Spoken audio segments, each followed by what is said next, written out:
It's been 5 amazing years of wearing the hijab. FYB week. And my friend had just given me 1 week. One week little party. Macro.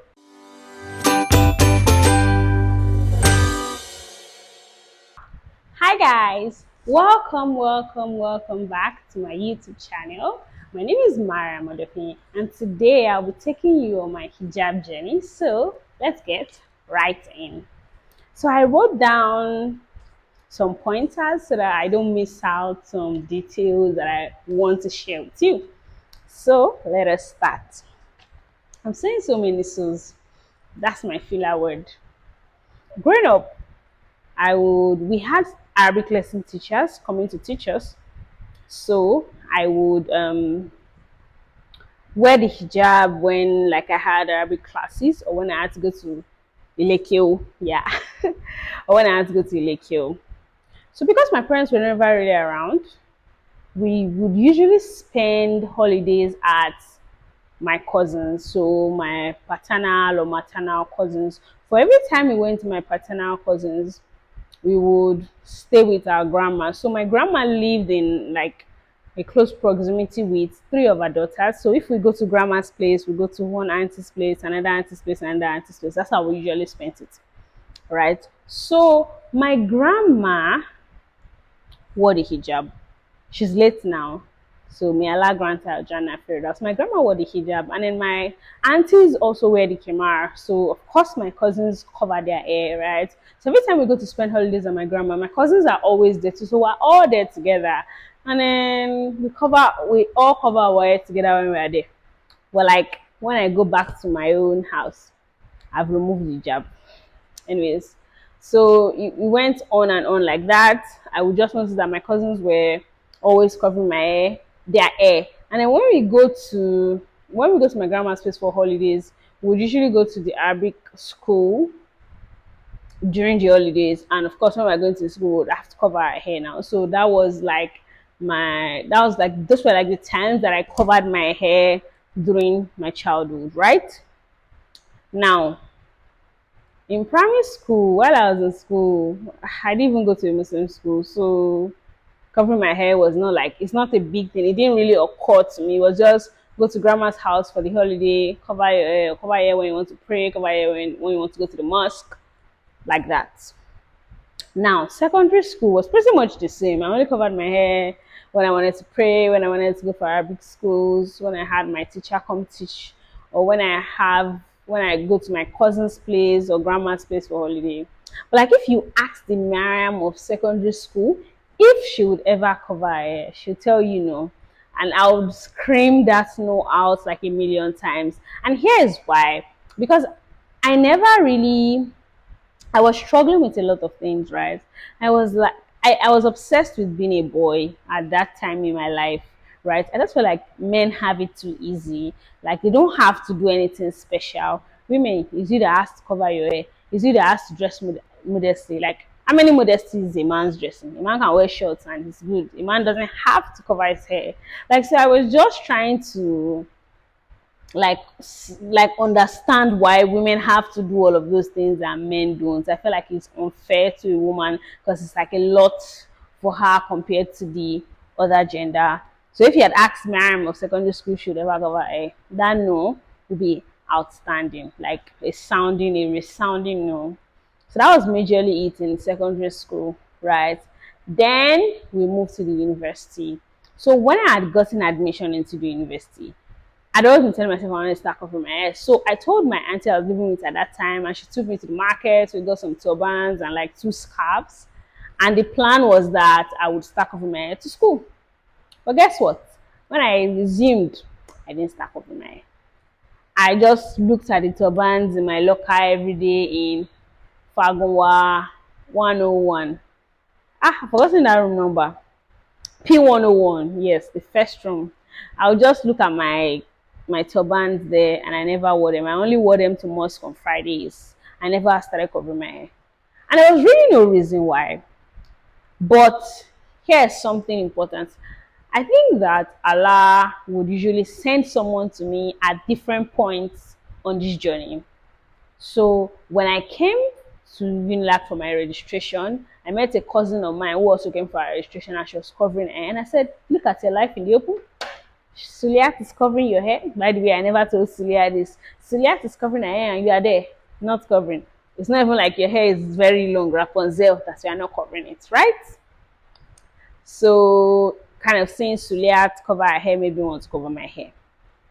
Now, I didn't start in year one, but in year one, I also had a friend called Nima. Nima studied microbiology, where I studied biochemistry. If you were in sciences in school, you know the relationship between these two departments. We're also in the same hostel for like 2, 3 years, and our rooms were not far from each other. And sometimes we read together, shared past questions, cooked together self. So yeah, Nima covers her hair. Like, I'll insert a clips of Nima for you guys to see, but Nima covers her hair well. Like, she used to wrap the hijab and she used to look cute with it, and she's a smart and beautiful girl. So I'm like, Nima is covering her hair. What's your excuse for not covering yours? So it's kind of like meeting people on the journey that inspired me. And there's one thing Nima did one day that I was like, wow. So we were going for an exam. So if you know Unilag, we're going from New Hall to DLI for the exam. We're almost at Faculty of Science, and Nima realized that she didn't observe Fajr that morning. And Nima went back. I think we only had 10 minutes to go and start the exam. And Nima went back to pray. It was shocking for me. And guess what? For me, I'm not even sure I prayed that morning, but that's a story for another day. But for me, that was goals, right? So that was year one. I would cover my hair when I want to go to mosque. I didn't really cover my hair every other day like that. So maybe when I didn't make my hair and my hair looks rough, I'll cover it. Year two, it was pretty much the same. Year two, I stayed with my friend in Makama for a bit, and we'll cover our hair on Fridays when we want to go and pray at the mosque. Pretty much. Year three was almost the same thing. But in year three, I had met some beautiful girls that I really admired, and they are like my best girls now. So there's Balkis, Sophia, Korede, Okwe. Now, Balkis and Korede were covering their hair, right, out of all of them, and they've been doing it for a while. So like meeting them and becoming friends with them is kind of like saying, this thing about when you are with people that when you're with people that, like, if you want to become a footballer, roll with footballers. Don't roll with table tennis players, because what are they going to teach you about football? You get. So I had friends that were already covering their hair, so I basically just with them tying the turban continuously. I was now comfortable tying the turban continuously, right? So that was year three. So I met them, amazing girls, beautiful souls, and they didn't impose, they didn't make anything difficult. We would all go to mosque together, come back to the hostel, and it was good. But in year three, I think in year three was when this turban style started raining. So I started to cover my hair more then, right? And yeah, I would cover my hair much more than I used to, but I wasn't consistent. I remember one time in my year two or year three in the faculty, I met one of my secondary school friends, and it was during Ramadan, and the guy said to me, Mariam, it's a boring, it pay me, it trick me, make I no lie. But yeah. So, like I said, that Allah will send people to guide me at different points in my life. So when I got to year four, I started telling myself, "We are about graduating. This is how you are going to continue with this behavior of, I want to cover my hair, but not actually doing it, right?" So in year four, I became a little more consistent. I more wore turbans, got more turbans, wore it to class. Yeah, I became more consistent with covering my hair in year four, but I still didn't do it. So after having so much back and forth of covering my hair in okay, sometime in year four, where one of my close friends, Mariam, had also started covering her hair every day. And I looked at her and I said, "Look at your life." So I wanted to basically replicate that. Then I just looked up to her like ghost. But in final year, I was covering my hair on and off. And then some of my male friends would even tell me, "Oh, Mariam, why are you not covering your hair? What's delaying you?" After back and forth, many decisions. Okay, one time my project supervisor, Dr. Aria Adisa, she told me that when do I want to start covering my hair? When I raise kids, how am I going to raise them to start covering my hair if I am not already doing that? And that thing got to me, like it really resonated with me. So I kept it here. But guess what? 2 days later, we had FIB week, FYB week, and my friend had just given me 1 week. In one week, little party, macro. So I wore it, but I finally took the decision to cover my hair. One day I woke up and I said, "Ma'am, today is the day I'm going to cover hair," which was my project defense day in school. And I got to school and my one of my classmates said that oh, you are, what did she say? Oh, but she shot scarf Mori. It was hurtful, but I was like, move on. This is just one. There will be many to come. So I started winging it on that day. When I resumed my new job, one of my earrings flew out on the road, so I tied my scarf and wore a dress, and I looked like a, what's it called? I looked like a, what did she tell? I looked, someone told me that I looked like Jehovah Witness because I was wearing no earrings and my scarf, and the way my scarf was tied. And then one of my senior colleagues also had asked, she had found my Instagram and she now asked me, "Oh, are you covering you? What do you cover you?" I was like, "Yes, I just started." And she rolled her eyes somehow, but who cares? What's the goal? Jannah. For who? For Allah. So there was that. Then I met Tower Cout, beautiful soul. Tower, beautiful soul.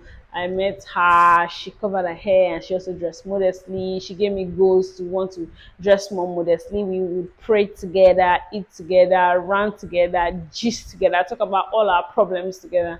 And it made things easy. Like I said, Allah blessed me with people that would inspire, motivate me, encourage me to keep being who I am and keep being better on this journey. Like in primary and secondary school, it was my cousins. At the university, there was Sulia, there was a DBC, there was Balkis, there was Korede, and there were some of my classmates, Habiba, Toyiba, Tazizat, there's Mariam, there's Aisha, you know.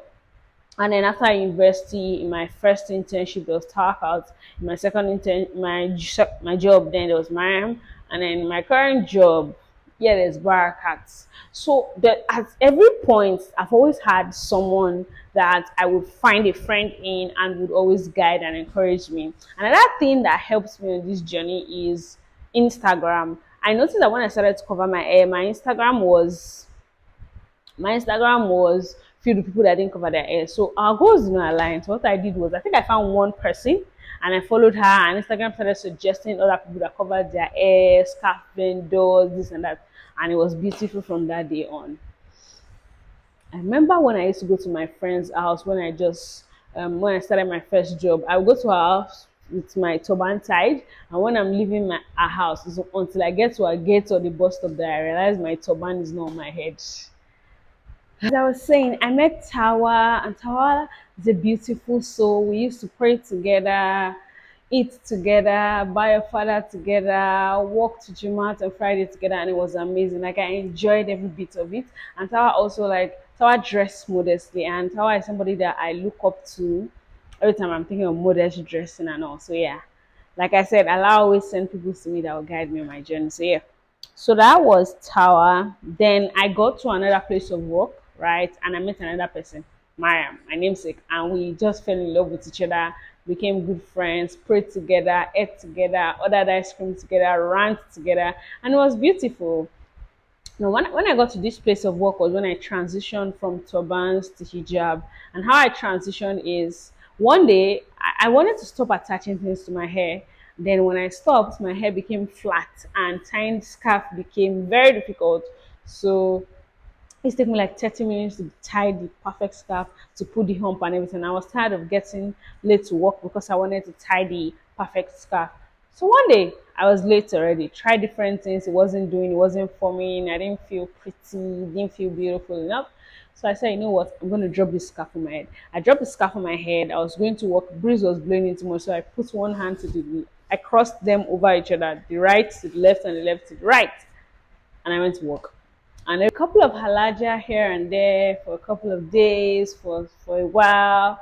But yeah, I went to work, and the next day I did the same thing. The next day I did the same thing. I saw that it was easy. Next thing, I ordered pins, I ordered more scarves, I ordered clips, and I just started winging it. On this journey, there are two people that are very important to me, like they are like my favorite people in this world. And I wished I also pray to Allah that these people don't say anything that would affect my journey. And the two people are my brothers. So my elder brother and my younger brother. And so my younger brother saw that, okay, I was not tying it up and I was not tying my scarf.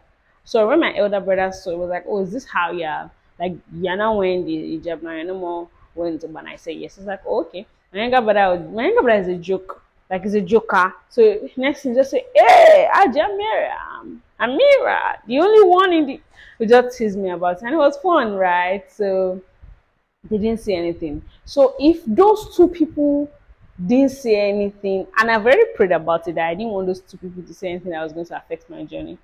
And so any other person that said anything, sometimes the things will hurt me, but what's the goal? Jannah. For who? For Allah. So like I discarded all the thoughts and all the negative, even some family members, but it's fine. So, anyways, after that time, I was telling you that I met Mariam, who is also my namesake, and she made the journey easy because she was also covering my hair. So this way, I didn't feel like I would see her and draw strength from her, and that was it. And I just continued like that till now. It's been 5 amazing years of wearing the hijab. And all I can say is Alhamdulillah. There have been struggles, no lies. There have been many struggles. Every day is a different struggle. My scarf, I did not tie it as pretty as I tied it before. This color doesn't match. I don't feel like tying it today. I want to show some edges. But as you go on, things get better. So I just want you to know that you'll be fine. Things will get better.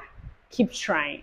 And Allah will continue to ease your affairs. Journey, because I have some elements of perfectionist in me, I'm still on a journey to become better, to become more modest, right? I'm not there yet because I feel like the hijab is not just about covering your hair, it's also about modesty. And I know that on that modesty level, I'm not 100. So I'm working towards it. And may Allah continue to make it easy for me. May Allah continue to make it easy for you and every other person out there who is on this journey. To be very honest, there are many billion, trillion, gazillion days where I felt ugly, where I felt that I don't fit in, where I felt not pretty, not beautiful because I was wearing the hijab and every other person wasn't. There are days where I've also felt beautiful. I've also felt like the prettiest woman in the room because I'm wearing the hijab, right? And so there'll be good and there'll be bad days. It's the same thing for every other journey. The most important thing is for you to know why you're doing it, know who you're doing it for, and be determined to continue it. And remember, you're not doing this only for yourself, but you're doing it for your kids because when they see you, they will want to like emulate whatever it is that you're doing. So don't forget to leave a good example. Yeah, I'll continue to guide us all to the right path.